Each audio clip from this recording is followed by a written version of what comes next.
আজকে হচ্ছে 1 জুলাই, আর 1 জুলাই সরকারের যে রিপোর্ট, সেই রিপোর্ট অনুযায়ী অন্নপূর্ণা যোজনার টাকা আজকেই ঢোকার কথা ছিল। এখন ঠিক বিকেল 3টে, আর এখনকার যে রিপোর্ট অনুযায়ী এখনো পর্যন্ত আমরা অনেকের কাছ থেকে স্ক্রিনশট পেয়েছি যাদের অ্যাকাউন্টে কিন্তু ডাইরেক্ট টাকা ঢুকে গেছে ডিবিটির মাধ্যমে।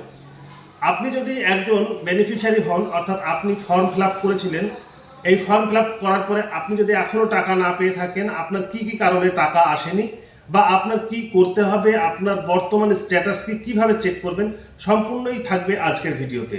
তাই শেষ পর্যন্ত ভিডিওটি দেখতে থাকুন। আমরা বিস্তারিত আলোচনা করব অন্নপূর্ণা যোজনার টাকা কারা পেল, কারা পেল না, এবং কি কি কারণে পেল না। এবারে অন্নপূর্ণার টাকা দেওয়ার জন্য আজকে নেতাজি ইন্দ্র স্টেডিয়ামে একটি সভা ছিল। সেখানে মুখ্যমন্ত্রী শুভেন্দু অধিকারী মুখ্যমন্ত্রী এবং অন্যান্য অনেক কিছু আলোচনা করেছেন এবং এখানে তারা তুলে দেবেন এই 5 অন্নপূর্ণা যোজনার মহিলাকে আমাদের তরফ থেকে টাকা তুলে দিচ্ছেন হাতে। দীপিকা পাল দেখতে পাচ্ছেন আপনারা, প্রতিনিধিত্ব তো করছেন।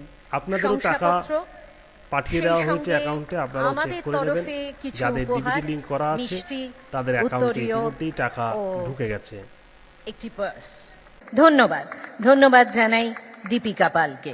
এরপরে শ্যামলী সামন্ত হুগলি জেলার প্রতিনিধিত্ব করছেন, তার সঙ্গে আছেন আমাদের দপ্তরের আধিকারিক। শংসাপত্র এবং আমাদের তরফে ছোট্ট কিছু উপহার। আগামীকাল 1 জুলাই এই রাজ্যে 1,51,00,000 অন্নপূর্ণা যোজনায় আবেদন করেছিলেন। আমরা স্কুটিনি করে প্রায় 1,20,00,000-এর বেশি দিদি আর বোনের নামকে আমরা নথিভুক্ত করতে পেরেছি। এদেরকে আগামীকাল আমরা 3,000 করে টাকা অ্যাকাউন্টে ট্রান্সফার করব। বন্ধুরা, আমরা জানি গতকালকেই মুখ্যমন্ত্রী শুভেন্দু অধিকারী একটি প্রেস কনফারেন্সে তিনি বলেছিলেন যে 1,51,00,000-এরও বেশি 1,51,00,000-এরও বেশি কিন্তু ইউজার ফর্ম ফিল আপ করেছিলেন যে অন্নপূর্ণা যোজনার জন্য। অর্থাৎ 1,51,00,000 মহিলা ফর্ম ফিল আপ করেছিলেন অন্নপূর্ণা যোজনা পাওয়ার জন্য। তার মধ্যে সঠিক ইনফরমেশন তিনি বলেছিলেন যে 1,20,00,000-এরও বেশি আমরা সঠিক ডেটা পেয়েছি, যাদেরকে 1 জুলাই তাদের ডিবিটি করা অ্যাকাউন্টের মাধ্যমে কিন্তু টাকা পাঠানো হবে। আর ইতিমধ্যেই তা কিন্তু পাঠিয়ে দেওয়া হয়েছে। ইতিমধ্যেই প্রায় অনেকেই টাকা পেয়ে গেছেন, যারা পাননি তারা আজকে শেষ পর্যন্ত দেখতে থাকুন। দিনের শেষ পর্যন্ত অনেকের টাকা স্টেপ বাই স্টেপে হয়তো চলে যাবে। কিন্তু যারা পাচ্ছেন না বা কাল পর্যন্ত যারা পাবেন না, তাদের যে মেইন কারণগুলি হতে পারে, তাদের ফর্ম রিজেক্ট হয়ে গেছে, এমন হতে পারে। তাহলে কি কি কারণে রিজেক্ট হতে পারে?